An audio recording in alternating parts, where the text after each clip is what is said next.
करीब 23 करोड़ साल पहले धरती पर एक अलग ही दुनिया थी। कोई इंसान नहीं, कोई शहर नहीं, सिर्फ घने जंगल, सक्रिय ज्वालामुखी और एक से एक विचित्र जीव। इसी युग को कहा जाता है मेसोजोइक युग, और यहीं से शुरू होती है डायनासोरों की राजशाही। सबसे पहले डायनासोर दिखाई दिए ट्राइसिक काल, ट्रायासिक पीरियड में। ये छोटे, दो पैरों पर चलने वाले जीव थे, जैसे इयोरैप्टर, इयोरैप्टर। लेकिन असली धमाका हुआ जुरासिक काल, जुरासिक पीरियड में, जब धरती हरी भरी हो चुकी थी और वातावरण गर्म था।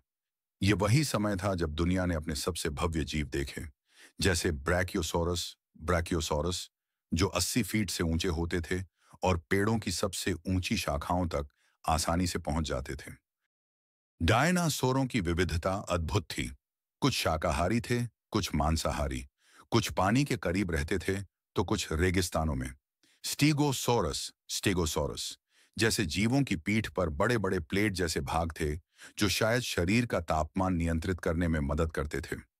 एंकिलोसोरस, एंकिलोसोरस के शरीर पर भारी कवच था और इसकी पूंछ के अंत में एक मजबूत हथौड़े जैसा हिस्सा होता था।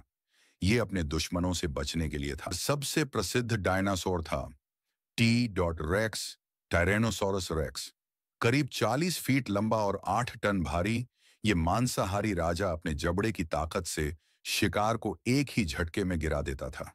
उसकी दहाड़ जंगल में गूंजती थी। डायनासोर केवल जमीन पर ही नहीं थे। पंखों वाले डायनासोर जैसे पैरोडैक्टाइल्स, टेरोडैक्टिल हवा में उड़ते थे। हालांकि ये तकनीकी रूप से डायनासोर नहीं थे, मगर उन्हीं के युग के प्राचीन उड़ने वाले सरीसृप थे। और फिर थे समुद्री शिकारी जैसे इच्थियोसोरस, इच्थेओसोरस और प्लेसियोसोरस, प्लीसियोसोरस, जो समुद्रों में राज करते थे। इस समय धरती की सतह अलग अलग टुकड़ों में बंटी हुई थी। आज के महाद्वीप उस समय पेंजिया नाम के एक महाद्वीप का हिस्सा थे। जैसे जैसे ये टुकड़े अलग होने लगे, डायनासोरों की प्रजातियों में और भी विविधता आने लगी। लगभग 6.5 करोड़ साल पहले डायनासोरों के स्वर्ण युग का अचानक अंत हो गया। वैज्ञानिकों का मानना है कि एक विशाल एस्ट्रॉयड मेक्सिको के युकाटन प्रायद्वीप से टकराया, जिससे एक भीषण विस्फोट हुआ। इससे उठी धूल और धुएं की चादर ने सूरज की रोशनी रोक दी, पेड़ पौधे खत्म हो गए और धीरे धीरे डायनासोर भूख और पर्यावरणीय बदलाव की वजह से मरने लगे। लेकिन डायनासोर पूरी तरह नहीं मरे। आज भी पक्षी, बर्ड्स डायनासोरों के वंशज माने जाते हैं। हाँ, वो वही उड़ने वाले परिंदे हैं जिन्हें हम रोज देखते हैं। कबूतर, कौवा, चील, ये सब आधुनिक डायनासोर की याद दिलाते हैं। डायनासोरों की कहानी सिर्फ लुप्त जीवों की नहीं है, ये धरती के इतिहास का सबसे रोचक अध्याय है।